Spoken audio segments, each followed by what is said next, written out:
사위놈의 목소리가 열린 창문 틈으로 스며들어 내 혈관 속 독처럼 퍼져나갔다. 나는 딸 세리의 집 앞, 아직 시동도 끄지 않은 차 안에서 얼어붙어 있었다. 불과 5분 전, 나는 저녁이나 함께할까 싶어 딸에게 깜짝 전화를 걸었다. 아빠, 죄송해요. 저 지금 집에 없어요. 대신 권서방이 서류 작업 때문에 집에 있을 거예요. 딸의 목소리는 평소처럼 명랑했다. 그런데 여기 아내 유진의 은색 렉서스가 뻔뻔하게도 딸의 집 포대대에 주차되어 있었다. 나는 시동을 끄고 떨리는 다리로 창가로 다가갔다. 커튼 사이의 틈으로 그들의 모습이 선명하게 보였다.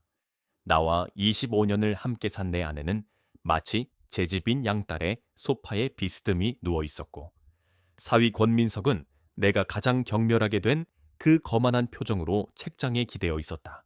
타이밍이 완벽해요. 장모님, 권서방의 변호사다운 목소리에는 만족감이 가득했다. 6월에 소송을 제기하고 성격 차이로 인한 이혼이라고 주장하는 겁니다. 새로운 법규에 따르면 장모님은 혼인 기간 동안 취득한 모든 재산의 절반을 받을 자격이 있고 평생 배우자 부양비까지 받을 수 있습니다. 아내가 웃었다. 한때는 매력적이라고 생각했던 그 방울소리 같은 웃음이었다. 한우식품 회사 가치만 해도 120억은 좋게 될 텐데 거기에 임대 부동산, 별장, 투자금까지 더하면 거의 200억은 되겠네. 나는 떨리는 손으로 휴대폰을 더듬어 녹음 버튼을 눌렀다. 마침 권서방이 법률 강의를 이어가고 있었다. 가장 좋은 부분은 회장님의 그 믿음 깊은 성격이죠.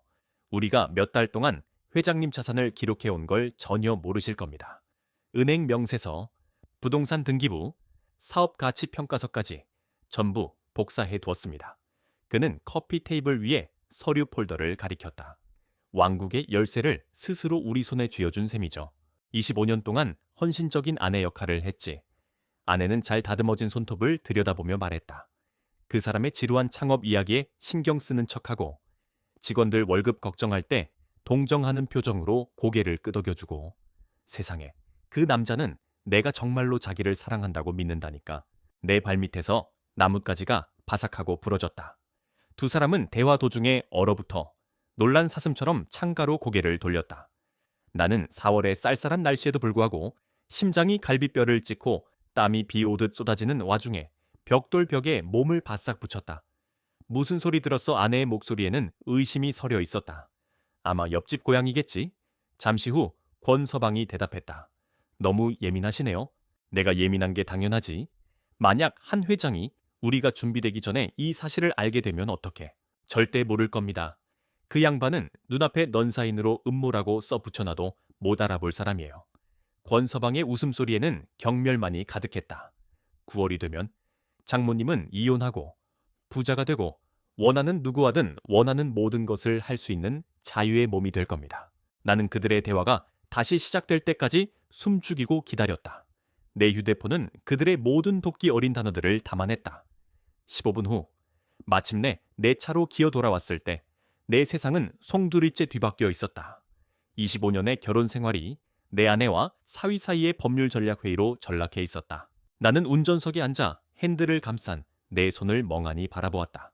맨손으로 식품 제국을 건설하고 아내가 누리는 모든 편안함을 제공하고 그녀의 아버지가 우리 결혼식 참석을 거부했을 때 그녀의 손을 잡고 식장에 들어갔던 바로 그 손이었다. 아내의 목소리가 기억 속에서 메아리쳤다. 그 남자는 내가 정말로 자기를 사랑한다고 믿는다니까. 최악은 불과 30분 전까지 나 역시 그랬다는 것이다. 나는 한태호, 평생을 음식과 함께 살아온 한 기업의 회장이다. 작은 시장 좌판에서 시작해 이제는 전국적인 유통망을 가진 전통의 마늘 대표하는 식품 회사를 일궜다. 첫 아내와는 일찍 사별하고 외동딸 세리를 홀로 키웠다. 그러다 10년 전 비서로 일하던 20살 어린 유진을 만나 재혼했다. 그녀의 젊음과 활기가 내 외로운 삶에 다시 빛을 가져다 줄 것이라 믿었다. 딸 세리는 갤러리 큐레이터로 일하는 섬세하고 착한 아이였다. 3년 전 엠네이 전문 변호사라는 권민석을 데려와 결혼하겠다고 했을 때 나는 조금 마음에 걸렸지만 딸의 선택을 존중했다. 그는 똑똑했고 야망이 넘쳤으며 내 앞에서는 항상 깍듯했다. 나는 그가 내 회사의 든든한 법적 방패가 되어줄 것이라 믿었다. 하지만 모든 것이 연극이었다. 내가 회사의 미래를 위해 16시간씩 일하고 있을 때 그들은 체계적으로 그 미래의 파괴를 계획하고 있었다. 나는 차에서 내려 집으로 들어섰다. 유진이 우리의 20주년 기념일에 주문 제작한 분수대를 지나, 그녀가 관리하기 귀찮다며 정원색에 맡긴 정원을 지나, 내가 1995년에 내 손으로 직접 지은 이 집의 현관문 앞에 섰다. 모든 널빤지, 모든 못, 모든 세심하게 계획된 디테일은 이제 나를 훔치려는 음모를 꾸미는 여자에게 보내는 연애 편지였다. 집안은 평화롭기 그지없는 침묵에 잠겨 있었다. 나는 벽난로 위 우리의 결혼 사진을 보았다. 1999년 12월 15일 상아색 실크 드레스를 입고 환하게 웃는 유진과 빌려 입은 턱시도가 어색한 나. 내가 진정한 행복이라고 믿었던 것으로 빛나고 있었다. 부엌 식탁 위에는 지난 12월 우리의 25주년 기념 카드가 놓여 있었다. 나의 멋진 남편에게 내 모든 꿈을 이루게 해줘서 고마워요. 앞으로의 25년을 더 행복하게 보내요. 온 마음을 다해. 유진, 온 마음. 그 문구가 이제는 씁쓸하게 다가왔다. 내 딸과 사위. 그리고 내 아내는 나를 늙고 지치고 통제하기 쉬운 바보로 여겼다. 그들은 내가 평생 이룩한 모든 것을 빼앗아 갈 계획을 세웠다. 하지만 그들은 몰랐다. 그들이 상대하고 있는 남자는 작은 시장 좌판에서 시작해 수백억 대 기업을 일군, 그 누구보다 치열하게 살아남은 사람이라는 것을. 그들은 체스판의 규칙도 모르는 상대를 얕보고 있었다. 그리고 그들은 자신들의 실수를 곧 깨닫게 될 것이었다. 그들이 시작한 이 게임, 이제는 내가 끝낼 차례였다. 그날 밤 나는 25년 동안 아내와 함께 잠들었던 침실이 아닌 서재의 낡은 소파에서 뜬 눈으로 밤을 지새웠다. 배신감에 몸을 뒤척일 때마다 소파의 낡은 스프링이 삐걱거리며 내 심장의 비명을 대신하는 듯했다.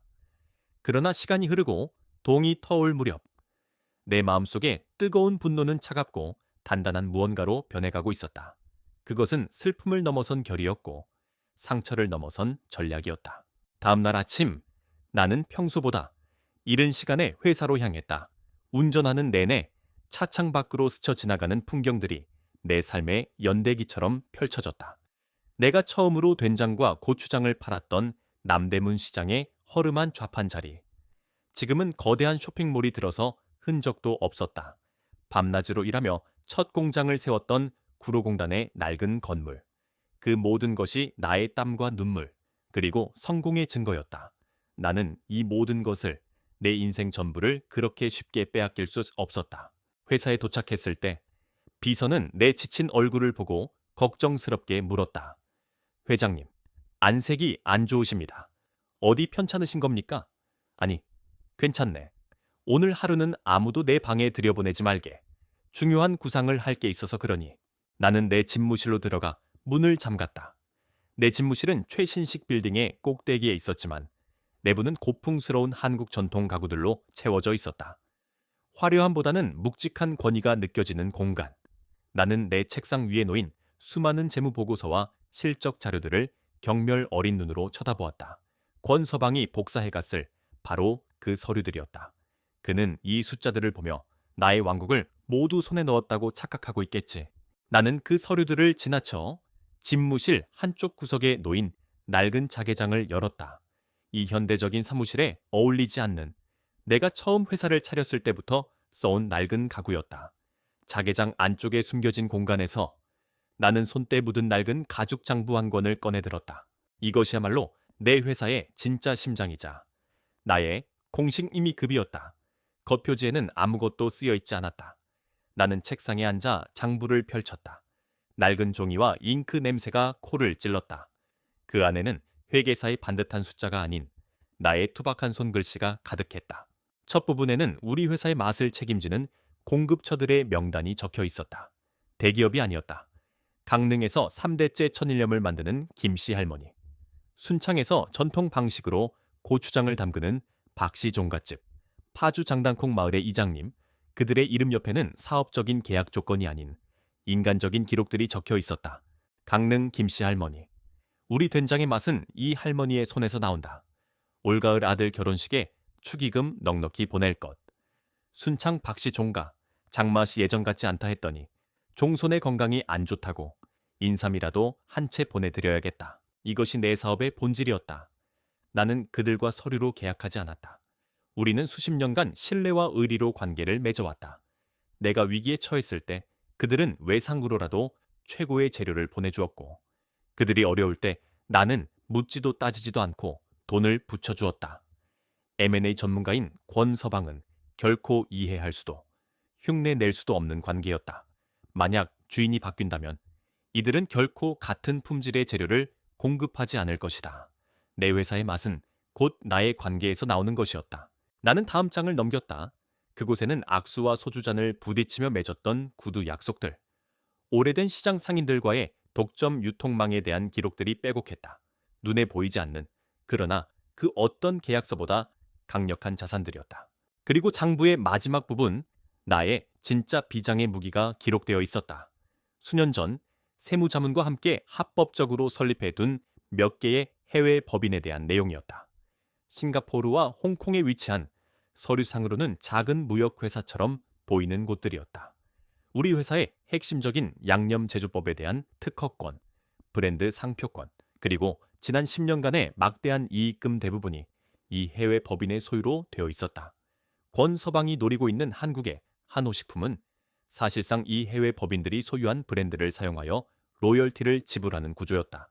그가 한호식품을 통째로 삼킨다 해도 그가 얻는 것은 내용물 없는 텅 빈 껍데기일 뿐이었다. 그는 성의 가장 바깥쪽 성벽만 보고 공격 계획을 세웠지만 성의 진짜 주인과 보물은 깊은 해자 너머 견고한 내성에 안전하게 있었던 것이다. 나는 장부를 훑어보는 동안 지난밤 나를 덮쳤던 배신감과 무력감이 서서히 다른 감정으로 변하는 것을 느꼈다. 뜨거운 분노 대신 차가운 자신감이, 억울한 슬픔 대신 치밀한 전략이 머릿속을 채우기 시작했다. 나는 피해자가 아니었다. 이 게임의 판을 짜는 설계자였다. 그들은 나를 늙고 순진한 양으로 보았지만 나는 평생을 굶주린 늑대들이 우글거리는 시장에서 살아남은 늙은 사자였다. 나는 장부를 덮었다. 이제 무엇을 해야 할지 명확해졌다. 나는 방어만 하지 않을 것이다. 공격할 것이다. 그들의 탐욕과 무지를 역이용하여 그들 스스로 무너지게 만들 것이다. 나는 집무실 창가에 서서 분주한 서울의 도심을 내려다보았다. 내 얼굴에 희미하고 차가운 미소가 떠올랐다. 권서방, 자네는 아직 사업의 기본도 모르는군. 사업은 서류로 하는 게 아니라 사람의 마음으로 하는 걸세. 그리고 자네는 내 사람들의 마음을 너무 얕보았어. 나의 전쟁은 이제 막 시작되었다. 그리고 이 전쟁의 규칙은 오직 나만이 알고 있었다. 그날 저녁, 아내 유진은 평소보다 늦게 귀가했다. 그녀는 현관에 들어서자마자 내 눈치를 살폈다. 나는 거실 소파에 앉아 아무것도 모른다는 듯이 신문을 읽고 있었다. 여보, 늦었네요. 미안해요. 세린의 집에서 서류 정리를 좀 도와주다 보니 그녀는 가방을 내려놓으며 연습이라도 한 듯 자연스럽게 거짓말을 했다. 그녀의 목소리에는 미세한 떨림이 있었지만 예전의 나였다면 결코 알아채지 못했을 것이다. 괜찮아. 당신도 피곤했겠지. 저녁은 먹었소. 나는 신문에서 눈을 떼지 않은 차제 무심하게 대답했다. 내 평온한 태도에 그녀는 안도하는 기색이 역력했다. 유진은 내 옆에 다가와 앉으며 살갑게 팔짱을 꼈다. 당신은요, 저녁 드셨어요. 오늘따라 더 피곤해 보여요. 그녀의 손길이, 그녀의 목소리가 이제는 모두 정교하게 계산된 연기처럼 느껴졌다. 나는 그녀의 연극에 기꺼이 관객이 되어주기로 했다. 아니, 나 역시 이 무대의 주연 배우가 되어야 했다. 나는 무겁게 한숨을 내쉬며 신문을 접었다. 나의 연극은 바로 그 한숨에서부터 시작되었다. 나이가 드니 이제는 정말 힘에 부치는군. 왜요? 여보 회사에 무슨 일이라도 있어요. 그녀의 눈이 반짝였다. 내가 약한 모습을 보이기를 기다렸다는 듯이. 별일 아니야.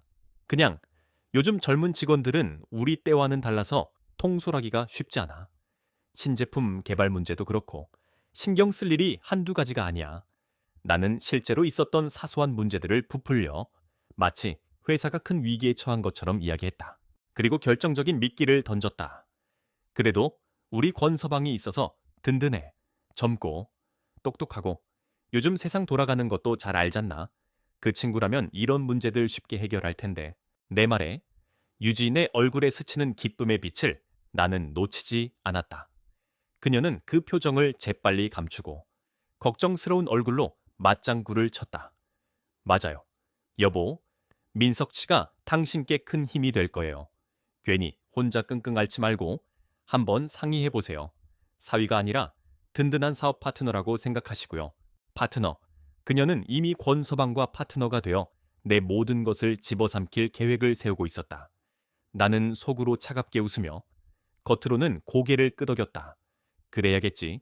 내일이라도 한번 불러서 조언을 구해야겠어. 며칠 후 나는 온 가족을 저녁 식사에 초대했다. 내 딸 세리와 사위권 서방 그리고 아내 유진이 모두 한자리에 모였다. 세리는 내 건강이 걱정되는 듯 연신 내 안색을 살폈다. 유진과 권서방은 완벽한 아내와 사위의 가면을 쓰고 있었다. 나는 식사 내내 나의 연기를 계속했다. 일부러 사소한 사업 관련 수치를 잊어버리는 척했고 음식을 먹다 말고 멍하니 허공을 바라보기도 했다. 그리고 결정적으로 은퇴 이야기를 꺼냈다.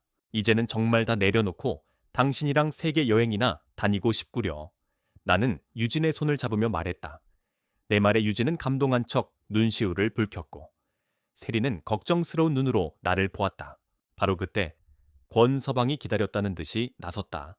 회장님, 그런 약한 말씀 마십시오. 아직 정정하십니다. 하지만 혹시라도 힘에 부치는 일이 있으시면 언제든지 저에게 말씀만 하십시오. 제가 회장님의 오른팔이 되어드리겠습니다. 그는 비장한 표정으로 그러나 속셈이 훤히 들여다보이는 겸손을 연기했다.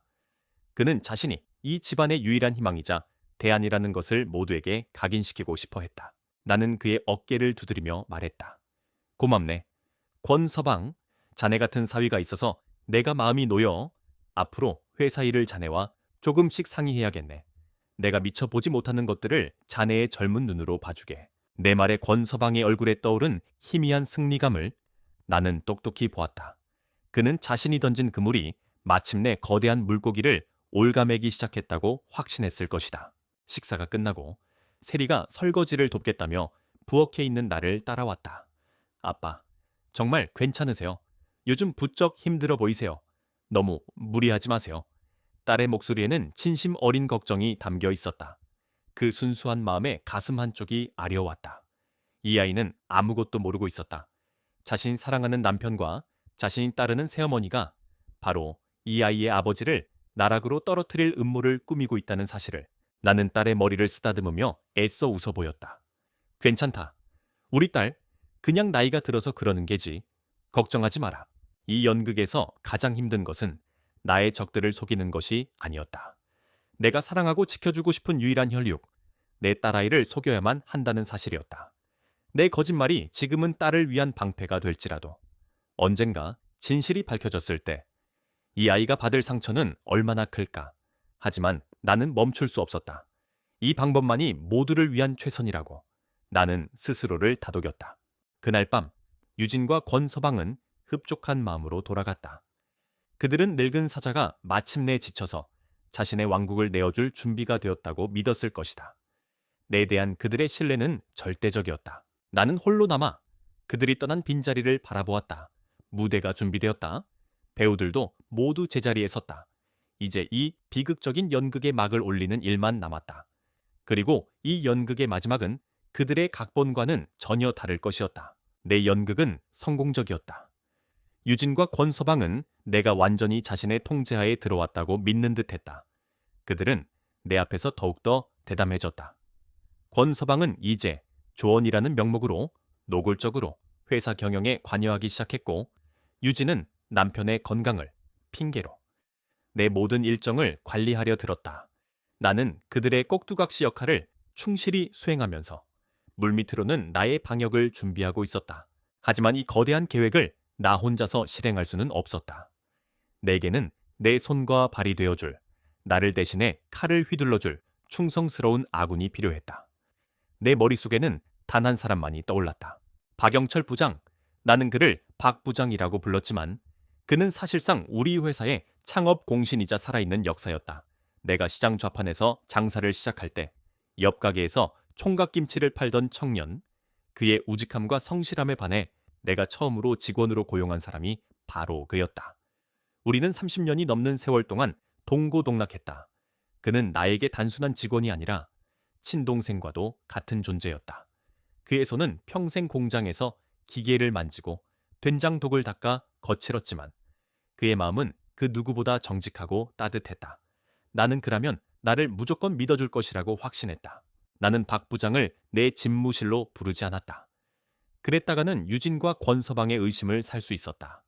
대신 주말 이른 아침 나는 평소에 타던 기사 딸린 세단이 아닌 낡은 국산차를 직접 몰아 경기도 이천에 있는 우리 회사 제1공장으로 향했다. 새벽 안개가 자욱한 공장은 고요했다. 하지만 나는 그 고요함 속에서 거대한 된장 발효실에서 새어나오는 구수한 향기와 24시간 돌아가는 냉각 장치의 낮은 소음을 들을 수 있었다. 이곳이야말로 내 회사의 심장이었다. 권서방 같은 자들이 서류와 숫자로만 보는 회사의 진짜 힘이 바로 이곳에서 나오고 있었다. 박 부장은 내 연락을 받고 공장 장실에서 나를 기다리고 있었다. 그는 갑작스러운 나의 방문에 놀랐지만 이내 무언가 심상치 않은 일이 벌어졌음을 직감한 듯했다. 그의 작은 사무실에는 각종 부품과 서류들이 어지럽게 널려 있었지만 정돈된 혼돈 속에서 공장의 심장 박동 소리가 들리는 듯했다. 나는 차를 한 잔 마실 여유도 없이 본론부터 꺼냈다. 나는 그에게 모든 것을 털어놓았다. 아내와 사위의 배신, 회사를 통째로 삼키려는 그들의 음모, 그리고 나의 계획까지. 내 이야기가 길어질수록 박 부장의 표정은 놀라움에서 분노로 그리고 깊은 슬픔으로 변해갔다. 그의 거친 손이 책상을 쿵 하고 내리쳤다. 회장님 어떻게 그런 놈들에게. 그는 말을 잇지 못하고 입술을 깨물었다. 그의 눈시울이 붉게 달아올랐다. 그는 단순히 사장의 위기를 안타까워하는 것이 아니었다. 자신의 젊음과 인생을 바친 회사가 자신의 삶의 터전이 더러운 욕망에 의해 유린당할 위기에 처했다는 사실에 분노하고 있었다. 나는 그의 어깨를 잡았다. 박 부장, 아직 끝나지 않았네. 이제부터가 시작이야. 나는 자네의 도움이 필요하네. 내 말에 박 부장은 결심이 선 듯 고개를 들었다. 그의 눈빛은 다시 예전의 그 우직하고 단단한 눈빛으로 돌아와 있었다. 그는 마치 전쟁에 나서는 장수처럼 비장한 목소리로 말했다. 회장님, 폭풍은 가끔 쓰레기를 청소하기 위해 필요한 법입니다. 무엇이든 시키십시오. 이 박영철 회장님을 위해서라면 목숨이라도 바치겠습니다. 나는 그와 마주 앉아 나의 반격 계획을 설명하기 시작했다. 권서방은 회사를 숫자로만 보내. 재무제표와 주가만 볼 줄 알지. 이 된장 한가리 속에 담긴 30년의 세월은 보지 못해. 우리가 약한 척하면 저 교활한 여우는 분명히 미끼를 물 걸세. 내 말에 박 부장은 즉시 의도를 파악하고 구체적인 실행 계획을 덧붙였다. 그의 지식은 책상머리가 아닌 현장에서 나온 살아있는 재였다. 회장님, 제가 경상도에 있는 우리 소금 거래처 김 사장에게 연락해서 이번 달 공급을 딱 일주일만 늦춰달라고 부탁하겠습니다. 품질 문제가 아니라 동해안의 기상 악화로 인한 운송 문제라고 소문을 내겠습니다. 진짜처럼 보일 겁니다. 그리고 생산 라인 하나를 노후 설비 정기 점검을 핑계로 며칠간 세우겠습니다. 생산량이 약간만 줄어도 재무팀에서 작성하는 보고서에는 바로 숫자로 나타날 겁니다. 권서방은 그 숫자만 보고 회사가 정말로 위기라고 판단하겠죠. 그는 마지막으로 가장 중요한 부분을 이야기했다. 그리고 제가 회장님께 충성하는 것처럼 보이지만 사실은 입이 가벼운 몇몇 중간 간부들에게 술 한 잔 사면서 한숨을 푹 쉬겠습니다. 요즘 회장님 건강도 안 좋으시고 회사 사정도 영 예전 같지 않다고요. 그 소문은 권서방 귀에 들어가는데 하루도 채 걸리지 않을 겁니다. 그의 계획은 완벽했다. 나의 전략적인 비전과 그의 현장 실행력이 만나 거대한 덫을 만들고 있었다. 우리는 오랫동안 함께 일해온 노병들처럼 눈빛만으로 서로의 다음 수를 읽을 수 있었다. 모든 계획을 마친 후 박 부장은 사무실 구석에서 낡은 소주병과 종이컵 2개를 꺼내왔다. 회장님, 오랜만에 저와 한잔하시지요. 우리는 플라스틱 의자에 앉아 공장의 기계 소리를 배경음악 삼아 소주잔을 부딪혔다. 비싼 와인이나 양주보다 그의 거친 손이 따라주는 이 소주 한 잔이 내게는 더 큰 위로와 힘이 되었다. 그날 아침 공장을 나서며 나는 더 이상 외롭지 않았다. 내게는 배신자 가족 대신 목숨이라도 바치겠다는 충직한 동지가 있었다. 그리고 이제 그 동지와 함께 나의 성을 지키기 위한, 아니, 나의 성으로 적을 유인하기 위한 거대한 연극을 시작할 시간이었다. 박 부장과 내가 꾸민 가짜 위기는 예상보다 훨씬 더 효과적으로 작동하기 시작했다. 박 부장은 그의 오랜 경륜을 10분 발휘했다. 그는 소금 공급처에 연락해 운송을 며칠 늦추었고, 공장에는 정기 점검이라는 그럴싸한 명분을 내걸어 생산 라인 하나를 멈춰 세웠다. 그리고 그의 입을 통해 남업 회사가 어렵다는 소문은 마치 전염병처럼 공장 전체로, 그리고 본사까지 퍼져나갔다. 재무팀에서 올라온 주간 보고서의 숫자들이 미세하게 꺾이기 시작했다. 그리고 그 보고서는 권서방이 심어놓은 끈앞풀을 통해 어김없이 그의 손에 들어갔다. 나는 권서방의 반응을 박 부장의 보고를 통해 전해 들었다. 그는 거의 환호성을 질렀다고 했다. 그는 아내 유진에게 기회는 지금뿐이야. 늙은 사자가 비틀거릴 때가 바로 젊은 늑대가 사냥에 나설 때라고, 망설일 시간이 없어라고 말했다고 한다. 그의 탐욕은 기다릴 줄 몰랐다. 권서방은 물밑에서 바쁘게 움직이기 시작했다. 그는 여의도에 있는 고급 호텔 레스토랑에서 정장 차림의 남자들을 연이어 만났다. 박 부장의 정보망에 따르면 그들은 국내 유수의 벤처 캐피털과 사모펀드의 임원들이었다. 권서방은 그들에게 가짜 위기 보고서를 보여주며 현 경영진, 바로 나의 무능함과 회사를 헐값에 인수하여 경영을 정상화시켰을 때의 엄청난 잠재 수익에 대해 열변을 토하고 있었다. 그는 스스로를 구원투수로 포장하며 투자자들을 끌어모으고 있었다. 그러나 그의 계획에는 결정적인 한 가지가 부족했다. 투자자들을 완벽하게 설득하기 위해서는 회사의 미래 가치를 증명할 수 있는 더 깊숙한 내부 자료가 필요했다. 예를 들어 신제품 개발 계획이나 원가 구조, 핵심 공급망에 대한 세부 정보 같은 것들, 그가 공식적으로 요구할 수 없는 1급 기밀에 해당하는 자료들이었다. 그리고 그 자료를 빼내오기 위해 그는 자신의 아내이자 나의 유일한 딸인 세리를 이용하기로 결심했다. 그날 저녁, 세리는 나를 찾아왔다. 아이의 얼굴에는 수심이 가득했다. 아빠, 드릴 말씀이 있어요. 우리는 거실에 마주 앉았다. 세리는 어렵게 입을 열었다. 그녀는 남편인 민석이 오늘 자신에게 했던 이야기들을 눈물을 글썽이며 털어놓았다. 권서방은 비장한 얼굴로 세리에게 접근했다고 한다. 세리야, 큰일 났어. 아버님 회사. 우리가 생각하는 것보다 상황이 훨씬 더 안 좋아. 그는 유출된 재무보고서를 보여주며 마치 나라를 구하는 충신처럼 말했다. 내가 도와드려야 돼. 이대로 가다가는 아버님이 평생을 바쳐 일군 회사가 하루아침에 무너질 수도 있어. 내가 외부 투자자들을 설득해서 긴급 자금을 조달하고 경영을 정상화시켜야 해. 그러기 위해서는 내가 먼저 회사의 상태를 정확하게 진단해야 하고, 그리고 그는 세리에게 나를 돕는 일이라며 그의 진짜 목적을 숨긴 채 요구했다고 한다. 회사의 장기 판매 예측 자료, 신제품 연구 개발 계획서, 그리고 핵심 공급처와의 계약 세부 내용, 모두 회사의 명운이 걸린 기밀 문서들이었다. 아빠, 민석 씨는 아빠를 돕고 싶어 해요. 회사가 어렵다니까. 자기가 가진 능력으로 어떻게든 막아보려고 하는 거예요. 그 사람은 나쁜 사람이 아니에요. 세리는 남편을 변호하며 울먹였다. 아이는 순진했다. 남편의 야망을, 아버지를 돕고 싶어하는 열정으로 믿고 있었다. 자신의 사랑이 남편의 탐욕을 가리는 눈가리개가 되고 있다는 사실을 전혀 알지 못했다. 나는 아무 말 없이 딸의 이야기를 들어주었다. 내 마음속에서는 폭풍이 휘몰아치고 있었지만 나는 평정심을 잃지 않았다. 이 모든 것이 내 계획의 일부였다.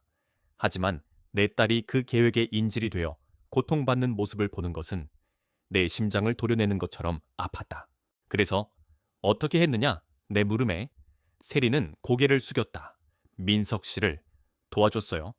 회사에 보안 시스템에 제 이름으로 접속해서 그 사람이 요구한 자료들을 전부 넘겨줬어요. 아빠를 위한 일이라고 생각했어요. 정말이에요. 아이의 목소리가 죄책감으로 떨리고 있었다. 나는 자리에서 일어나 아이의 어깨를 감싸 안았다. 괜찮다. 세리야, 네가 아빠를 위하는 마음으로 한 일이라는 걸 안다. 괜찮아. 나는 딸을 안심시켰다. 나의 연극은 계속되어야 했으니까. 그날 밤 세리가 돌아간 후 나는 홀로 텅 빈 거실에 앉아 있었다. 권서방은 이제 그가 원하던 모든 무기를 손에 넣었다. 그는 곧 투자자들을 완벽하게 설득하고 나의 왕국을 향한 마지막 공격을 개시할 것이다. 미끼를 삼킨 것은 권서방이었지만 그 낚싯바늘은 내 딸아이의 살을 파고들었다. 이 잔인한 연극의 클라이맥스가 이제 코앞으로 다가오고 있었다. 나는 내 딸이 더 큰 상처를 받기 전에 이 모든 것을 끝내야만 했다. 나는 전화기를 들어 박 부장에게 전화를 걸었다. 박 부장, 때가 되었네. 이제 마지막 무대를 준비해야겠어. 권서방이 내 딸 세리의 손을 통해 회사의 기밀 자료를 빼내간 다음 날부터 그의 움직임은 더욱 대담하고 노골적으로 변했다. 박 부장의 보고는 실시간으로 내게 전달되고 있었다. 회장님, 권서방 놈이 오늘 오후 여의도에서 오리온 캐피탈 놈들을 만났습니다. 오리온 캐피탈. 나는 그 이름을 익히 알고 있었다.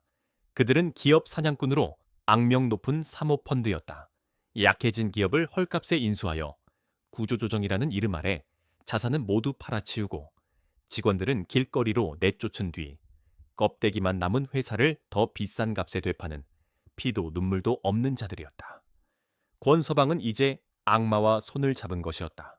권서방이 그들에게 우리 회사 내부 자료를 보여주며 지금이 인수합병의 적기라고 설득하고 있답니다. 회장님의 건강 문제와 경영 능력 상실을 집중적으로 부각시키고 있다고 합니다. 박 부장의 목소리는 분노로 떨리고 있었다. 한편 내 딸 세리의 근심은 날이 갈수록 깊어지고 있었다. 아이는 더 이상 남편의 말을 맹신하지 못하는 듯했다. 남편의 입에서 나오는 말들이 아버지를 돕는다는 말에서 회사를 바로 세운다는 식의 차가운 비즈니스 용어로 바뀌어갔기 때문이다. 그는 이제 세리 앞에서 중요한 전화를 받지 않았고 밤늦게까지 서류를 보며 알 수 없는 미소를 지었다. 세리는 남편의 야망이 자신이 생각했던 것보다 훨씬 더 거대하고 어두운 것일지도 모른다는 의심을 하기 시작했다. 하지만 이미 엎질러진 물이었다. 아이는 죄책감과 불안감 속에서 그저 남편이 정말로 아버지를 위한 일을 하고 있는 것이기만을 기도할 뿐이었다. 마침내 박 부장에게서 다급한 전화가 걸려왔다. 회장님, 큰일 났습니다. 권서방 놈이 투자 유치를 마무리한 것 같습니다. 그들이 곧 움직일 겁니다. 당장 막으셔야 합니다. 나는 전화기 너머로 들려오는 그의 초조함을 느끼며 조용히 창밖을 내다보았다. 때가 되었다. 아니, 박 부장, 막는 게 아니야. 내 차분한 목소리에 박 부장이 당황했다. 길을 열어주는 걸세. 맹수는 사냥감이 도망칠 때가 아니라 완전히 무방비 상태라고 믿을 때 가장 깊숙한 곳까지 들어오는 법이지. 우리는 그놈이 스스로 함정의 심장부로 걸어 들어오게 만들어야 해. 나는 비서에게 연락해 바로 다음 날 오전 10시로 긴급 이사회를 소집하라고 지시했다. 그리고 이사회의 안건을 명확하게 전달했다. 첫째, 현 경영 위기 상황에 대한 보고. 둘째, 본인의 회장직 사임 및 후계 구도에 대한 중대 발표. 긴급 이사회 소집 공고와 그 충격적인 안건은 회사 전체의 삽시간에 퍼져나갔다. 그것은 내가 마침내 무너졌다는 늙은 사자가 스스로 왕좌에서 물러난다는 공식적인 선언과도 같았다. 아내 유진은 그 소식을 듣고 내 앞에서 걱정하는 척 연기했지만 그녀의 눈빛은 숨길 수 없는 희열로 빛나고 있었다. 그녀는 화장실로 달려가 권서방에게 전화를 걸어 승리를 속삭였을 것이다. 여보, 드디어 그 영감이 스스로 물러난대. 권서방 역시 이사회가 자신의 대관식을 위한 무대가 될 것이라 확신했을 것이다. 그는 아마 밤새도록 자신이 어떻게 이 위기의 회사를 구원하고 새로운 리더로 등극할 것인지에 대한 연설문을 작성했을 것이다. 모든 배우들이 자신의 역할을 완벽하게 오해한 채 마지막 무대를 준비하고 있었다. 이사회 전날 밤 나는 내 집무실에서 마지막 준비를 했다. 박 부장과 그리고 나의 오랜 법률 자문인 김 변호사가 내 곁을 지켰다. 우리는 권서방의 음모에 대한 모든 증거 자료들을 정리했다. 그가 빼돌린 내부 자료 목록, 투자자들과의 미팅 기록, 그리고 모든 것의 시작이었던 내 휴대폰 속의 그 녹음 파일까지. 그리고 나는 나의 진짜 무기인 낡은 가죽 장부를 책상 위에 올려놓았다. 그 안에는 권서방의 화려한 프레젠테이션을 한낱 종이 쪼가리로 만들어버릴 우리 회사의 진짜 힘과 역사가 담겨 있었다. 김 변호사가 걱정스러운 얼굴로 물었다. 회장님, 정말 괜찮으시겠습니까? 모든 것을 잃을 수도 있는 위험한 도박입니다. 나는 그를 보며 조용히 웃었다. 김 변호사, 나는 평생을 도박처럼 살아왔네. 하지만 이번 도박만큼은 내가 패를 모두 잃고 하는 게임이야. 걱정 말게. 나는 창밖으로 보이는 도시의 야경을 내려다보았다. 내일 아침 저 아래 어딘가에서 권서방은 승리를 꿈꾸며 잠 못 이루고 있겠지. 내일 나의 길고 긴 연극은 막을 내린다. 그리고 어떤 배우가 진짜 주인공이었는지, 어떤 배우가 어리석은 광대였는지 모두가 알게 될 것이다. 조명이 꺼지기 전까지는 아무도 연극의 결말을 알 수 없는 법이다. 긴급 이사회가 열리는 아침, 회의실의 공기는 팽팽한 긴장감으로 가득했다. 이사들은 경영 위기와 나의 돌연한 사임 발표에 대해 수군거리며 불안한 표정을 감추지 못했다. 나와 박 부장, 그리고 김 변호사는 회의실 한쪽에 조용히 앉아 있었다. 우리의 침묵은 폭풍 전의 고요와도 같았다. 아내 유진도 주요 주주의 자격으로 참석했다. 그녀는 내 옆에서 슬프고 걱정스러운 표정을 연기하고 있었지만 나는 그녀의 눈동자 깊은 곳에서 꿈틀거리는 탐욕과 승리에 대한 기대를 읽을 수 있었다. 회의 시작 시간 정각, 회의실 문이 열렸다. 모두의 시선이 문으로 향했다. 권민석이 들어서고 있었다. 그는 혼자가 아니었다. 그의 뒤로는 비싼 양복을 차려입은 냉정해 보이는 두 명의 남자가 따라 들어왔다. 오리온 캐피탈의 대표들이었다. 권서방은 마치 개선 장군처럼 자신감 넘치는 걸음으로 회의실을 가로질렀다. 그는 이사들에게는 동정심이 섞인 오만한 미소를 보냈고 내게는 아예 시선조차 주지 않았다. 그의 눈에 나는 이미 과거의 유물, 곧 치워버려야 할 장애물에 불과했다. 내가 회의 시작을 알렸다. 그리고 나는 내 인생 최고의 연기를 시작했다. 다들 아시다시피 최근 우리 회사는 여러 가지 어려움에 직면해 있습니다. 그리고 저 또한 나이가 들어 예전처럼 회사를 이끌어가기가 힘에 부칩니다. 그래서 오늘 저는 이 자리에서 회사의 미래를 위한 중대한 결정을 내리고자 합니다. 그 전에 우리 회사의 법률 고문이자 현 상황에 대해 가장 깊이 최수된 더산찬템프 있는 분석을 한 권민석 변호사의 의견을 먼저 들어보도록 하겠습니다. 권민석은 기다렸다는 듯이 연단으로 나섰다. 그의 얼굴에는 구원자의 사명감과 승리자의 오만함이 뒤섞여 있었다. 그는 준비해 온 파워포인트 자료를 화면에 띄우고 유창하고 현란한 말솜씨로 발표를 시작했다. 그의 발표는 한 편의 잘 짜인 드라마였다. 그는 박 부장과 내가 조작한 가짜 위기 자료들을 보여주며 회사가 얼마나 심각한 유동성 위기와 공급망 붕괴에 직면했는지를 설명했다. 그는 나의 낡은 경영 방식을 시대착오적이라고 비판했고 회사의 미래가 불투명하다고 역설했다. 회의실의 분위기는 점점 더 무겁게 가라앉았다. 그리고 마침내 그는 결론을 제시했다. 존경하는 이사님 여러분, 위기는 곧 기회입니다. 지금 한오식품에는 과감한 수술과 새로운 리더십이 필요합니다. 저 권민석과 저의 파트너인 오리온 캐피탈은 한오식품의 위대한 유산을 지키고 회사를 다시 정상 궤도에 올려놓기 위해 경영권 인수를 포함한 모든 가능한 지원을 제공할 준비가 되어 있습니다. 그의 연설이 끝나자 회의실에는 무거운 침묵이 흘렀다. 몇몇 이사들은 정말로 회사가 위기라고 믿고 그의 제안에 희미한 희망을 거는 듯한 눈치였다. 권민석은 만족스러운 미소를 지으며 연단을 내려왔다. 그는 자신이 이 게임의 승자라고 확신하고 있었다. 바로 그때 내가 자리에서 천천히 일어섰다. 나는 박수를 쳤다. 짝, 짝, 짝. 회의실의 모든 시선이 내게로 쏠렸다. 나는 여전히 온화한 미소를 띤 채 입을 열었다. 권서방, 아주 훌륭한 발표였네. 우리 회사의 문제점을 아주 정확하고 날카롭게 짚어주었어. 나는 잠시 말을 멈추고 회의실 전체를 둘러보았다. 다만 자네가 한 가지 놓친 게 있네. 그 모든 문제들은 자네의 경영 능력을 시험하기 위해 내가 직접 만든 것이었다는 사실을 말이야. 내 권민석의 얼굴에서 미소가 사라졌다. 유진의 얼굴은 하얗게 질려갔다. 회의실이 술렁이기 시작했다. 무슨 말씀이십니까? 회장님 농담이 지나치십니다. 권서방이 당황하며 소리쳤다. 나는 그에게 대답하는 대신 박 부장에게 눈짓을 보냈다. 박 부장이 연단으로 올라가 노트북을 스크린에 연결했다. 화면에는 새로운 파워포인트가 떠올랐다. 박 부장은 권서방의 발표와는 전혀 다른 진짜 현실을 보여주기 시작했다. 첫 번째 슬라이드에는 권서방이 오리온 캐피탈 관계자들을 만나는 모습이 찍힌 CCTV 사진이 떠 있었다. 다음 슬라이드에는 그가 내 딸 세리를 통해 빼내간 기밀 문서들의 목록이 나타났다. 그리고 마지막으로 가짜 위기가 어떻게 조작되었는지, 공급망과 생산 라인이 어떻게 의도적으로 통제되었는지에 대한 명백한 증거들이 차례로 펼쳐졌다. 권서방은 얼굴이 잿빛이 되어 소리쳤다. 거짓말이야. 저건 전부 조작된 거야. 나를 음해하려는 함정이라고. 그의 옆에 앉아있던 오리온 캐피탈의 대표들이 이제는 의심과 경멸이 가득한 눈으로 그를 쳐다보고 있었다. 나는 자리에서 일어나 내 휴대폰을 손에 들었다. 그리고 권서방, 자네가 이 모든 것을 계획하게 된 바로 그 시작점이 담긴 기록이 여기 있네. 자네의 진짜 목소리가 담긴 기록 말이야. 나는 스피커폰으로 연결된 휴대폰의 재생 버튼을 눌렀다. 조용한 회의실에 그날의 그 목소리가 선명하게 울려 퍼졌다. 저 늙은이가 서류에 도장만 찍으면 모든 게 우리 계획대로 되는 거야. 아내 유진과 권서방의 추악한 대화가 한마디도 빠짐없이 모든 이사들과 투자자들의 귀에 박혔다. 유진은 결국 의자에 쓰러지듯 주저앉아 얼굴을 감쌌다.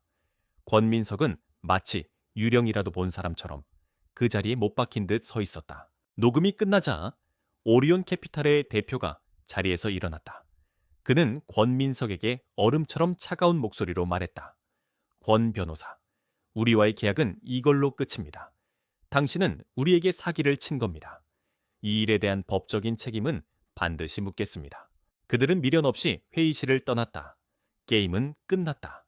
화려한 M&A 전문가 권민석은 이제 자기 가족의 등 뒤에 칼을 꽂은 배신자이자 투자자들을 기만한 사기꾼으로 전락했다. 나는 회의실의 차가운 공기 속에서 내 앞에 서 있는 권민석을, 그리고 구석에서 흐느끼는 아내 유진을 말없이 바라보았다.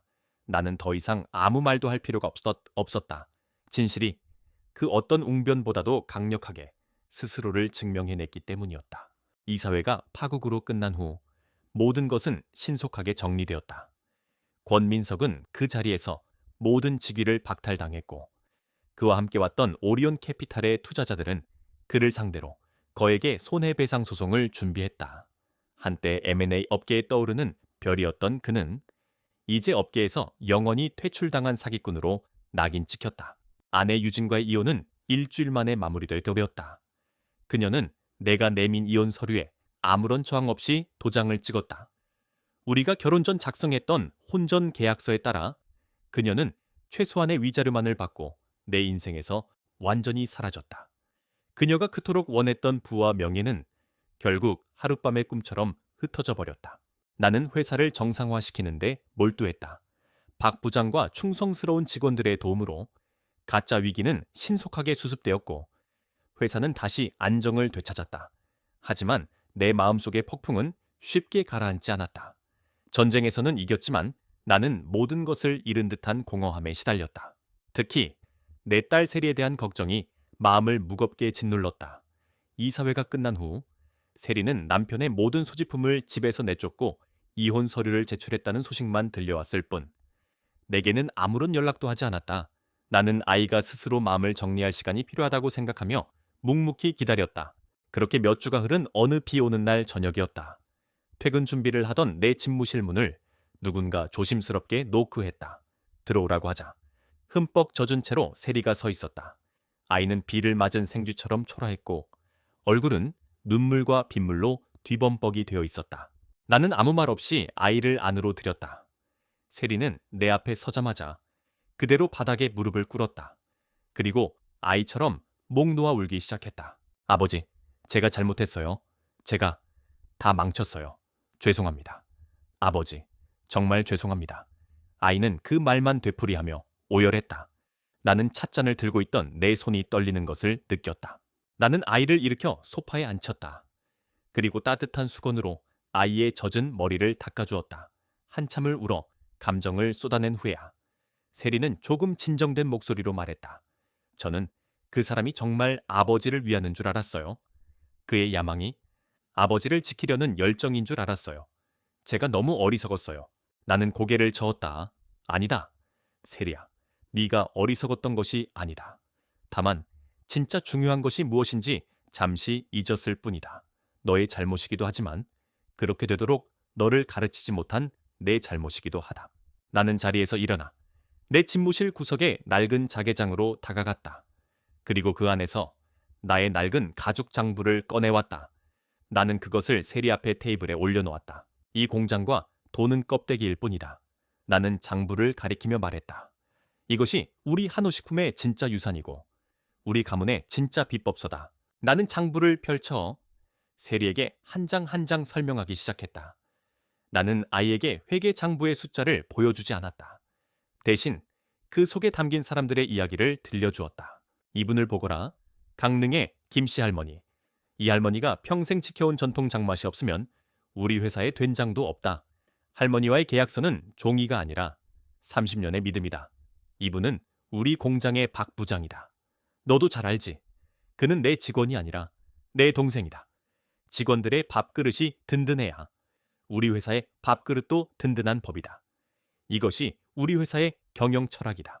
나는 해외 법인에 대한 이야기도 해주었다.